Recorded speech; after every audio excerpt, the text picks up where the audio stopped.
All right, I'm going to share with you some implementation checklists. So what I've just shown you is specific data on specific STOs. But I also have this dream of having comprehensive IEP data, which requires a checklist. And I work with some schools and we experiment every year in trying to make this work. So I'm going to show you a few examples that I've developed with the local Catholic high school, and then a few examples that were shared with the District Action Team for Autism from Surrey School District. So this was one of my students in high school, and his IEP, and these are kids in a high school setting who are moderate to high functioning, so they don't have a huge number of IEP objectives. So for this student, Freddie, expected behavior, break, and lunch. So at school, at high school, during break is the time between the classes when it's mayhem in the hallways. And someone is watching him to see, is he following the school rules? Is he bothering people? And it's a pass-fail. So we have this data during that first break in the morning and then during the unstructured lunch period at high school. Matthew C, well, we have a Matthew C data sheet. He's doing high school level Matthew C. This is a checklist that we're accounting that you did it today, right? It's on the daily schedule, which means every day you should be doing some math instruction with him. How he did in his math instruction is kept in the Matthew C data sheet. This is just a checklist that you're actually implementing the IEP. This functions as a prompt that the SEAs literally walk around with and can't forget about the IEP filed away in a drawer, because every day they walk around with an IEP checklist that reminds them of what they're supposed to be doing. So I think this is an aspirational idea that we should all be working towards. The literacy program, did you do it? And then shoe tying. And then the same objectives below here. And so on two sides of a piece of paper, you can have a month of data on one piece of paper. For another student, Debbie, participate in conversation as the listener and speaker. The definitions of that was provided in the IEP. So there's a listener data point, speaker data point, and this is set up throughout the school day. So the first block, second block, all the way through the fourth block of her school day. Practice replacing her sanitary napkin. I said that ABA addresses everything. We taught her how to manage her menstruation cycle. So her SEA did all the work, of course, teaching this, and then with this data was only collected for 1 week per month when it was necessary. And by the end of the year, the student would manage her menstruation independently, and it was no longer stigmatizing to her where she'd walk around carrying the accoutrement or announcing in public what she was experiencing. And she had the skills to do it. It was a pretty big win for her mom and her family, and for the SEAs who did the work at school. Shoe tying, right? 2 in a row, they're shoe tying in high school, right? We should have done shoe tying in kindergarten. Identify, label feelings of stress in her body, use calming strategies accordingly, and then Matthew C. So really simple data throughout the school day. Here's another one, IEP Implementation Checklist. Follow-up questions and comments, Monday, Tuesday, Wednesday, Thursday. So the social conversational goal for this girl with autism was if somebody said something to her like, oh, I did something fabulous on the weekend, she should question or comment about that. That's one of the things that she wasn't doing. Appropriate volume and pronunciation in her speech, self-calming strategies, work for 15 minutes before asking for a break. We're building up her endurance for work. Recite safety rules, appropriate social initiations, read passage and write 3 sentences, which was one of her literacy goals. And again, all the details here are in her IEP. This is just a reminder that this is her IEP and you need to be doing this every day. And then beads added for green topics or red topics. So she fixated on some things, and there was a contingency for her not talking about certain things that were appropriate at school. And she earned beads that were very valuable to her for some reason if she didn't talk about those things. So those are some simple checklists that I helped the high school develop just so that they weren't forgetting about what the IEP objectives were. I encourage all of you to take that idea, make it your own, come up with some simple checklist, and start doing that. At the very least, it functions as a prompt and reminder that these are the goals that we agreed on. Now, in your handout, starting on page 96, I've provided these that were requested last year. These are from the Surrey School District. And so if you look on page 96, these are for elementary school students who have severe to moderate autism in a special education setting. And so we're looking on page 96, which is up here but too small. Choose 3 things that he did well, and the EA records in the planner. Michael will complete level 3 of swimming, and you can see he's got specific swimming goals here, specific movements that he's learning. Shopping, specific targets that he has to do when they go shopping once or twice a week. Plays a game or activity for 5 to 10 minutes off of his buddy time choice board. Asks a peer to join, play, or invites, and you see that there's opportunities to collect data at recess, lunch, and buddy time, which are the natural context when this should occur. Practice 2 to 3 self-calming strategies from Zone's toolbox, and there's the activity and what he did. Sequencing pictures, label items and names the category they belong to, and there's some data built in there. Make associations between objects and explain why they go together, so there's data for the association and then the explanation. Participates in personal fitness stations using visual support. Independently ties his shoes up to loop and around. And that was task analyzed working with the OT.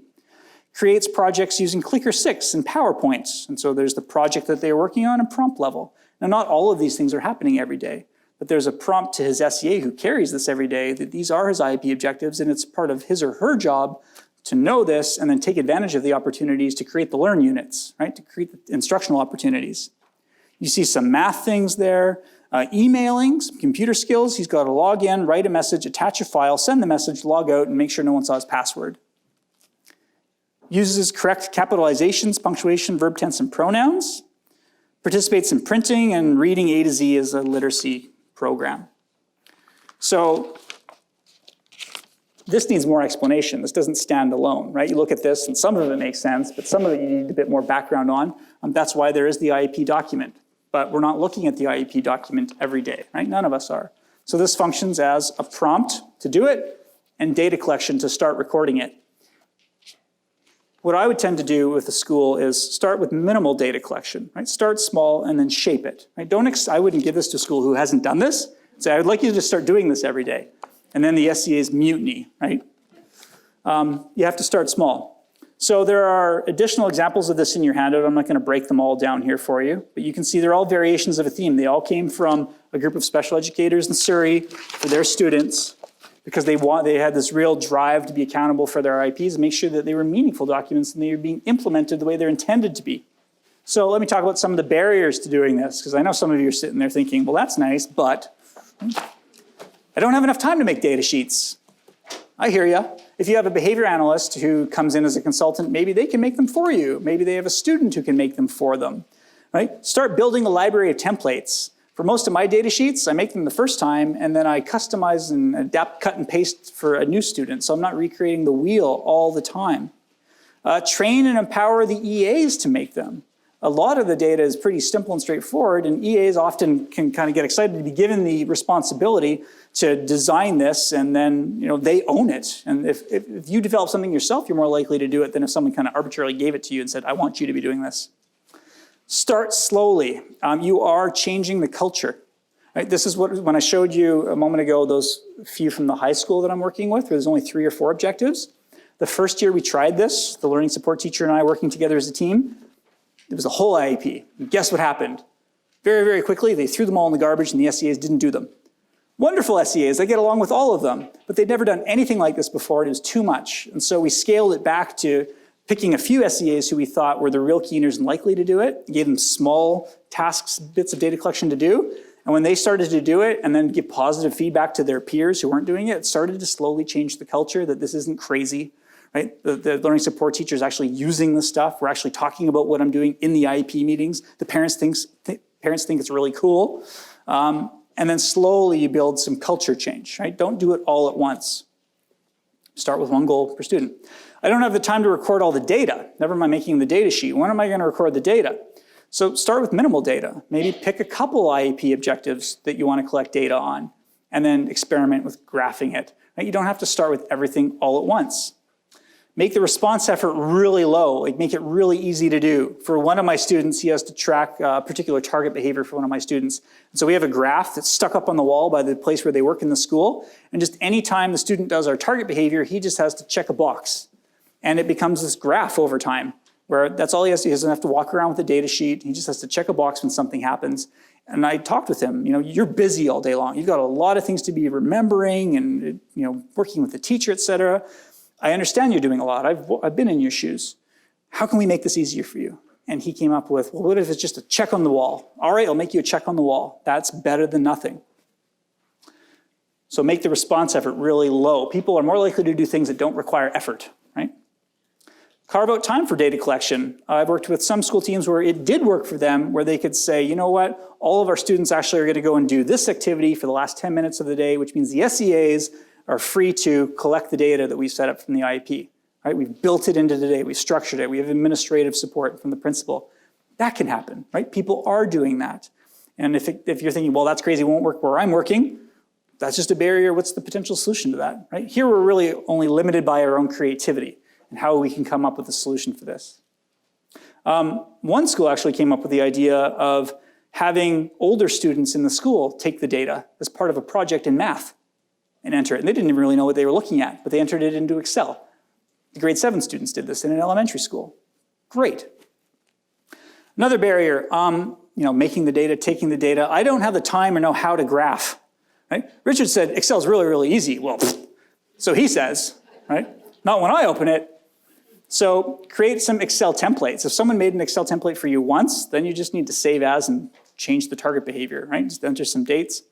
One person creates the file, the other does the entry. I know one of my teams in the school decided the SEA hated Excel, but the learning support teacher said, okay, I'll make it, and then I'll give you 2 minutes every day where you just have to come and put the data in. Just click and put some numbers and save. That's all you have to do. And that worked really, really well for them.